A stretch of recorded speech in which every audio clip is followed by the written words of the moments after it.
Hope Soberano, minsan nang nabully dahil sa kanyang physical appearance.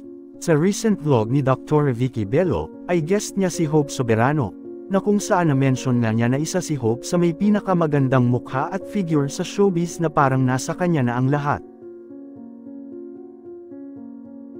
Taliwas pala ito sa opinyon ng actress patungkol sa kanyang sarili dahil daw marami din siyang mga insecurities sa kanyang sarili.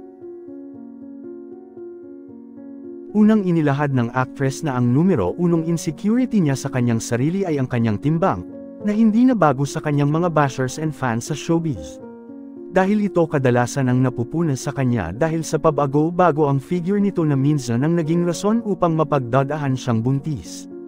Talagang ito raw ay nakakaapekto sa mental health ng actress, pero hindi naman niya iniisip ang mga bagay na ito dahil ginagawa naman niya ang mga nakakabuti sa kanyang kalusugan gaya ng pag-exercise at pagkain ng masustansyang mga pagkain, dahil na din sa kanyang showbiz career na inaalagaan.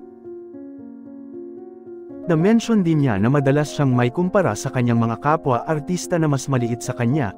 Giit naman niya na isa na rin siguro sa rason kung bakit malaki siya ay dahil sa kanyang mixed bloodline which is Filipino-American.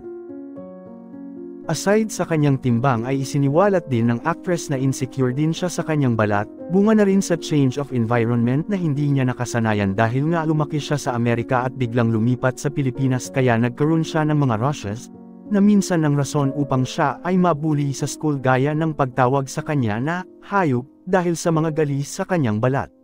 Kasabay din ng pagpasok niya sa showbiz ay ang mga kaliwat kanang pamumuna tungkol sa kanyang hindi flawless na skin kagaya ng ibang artista.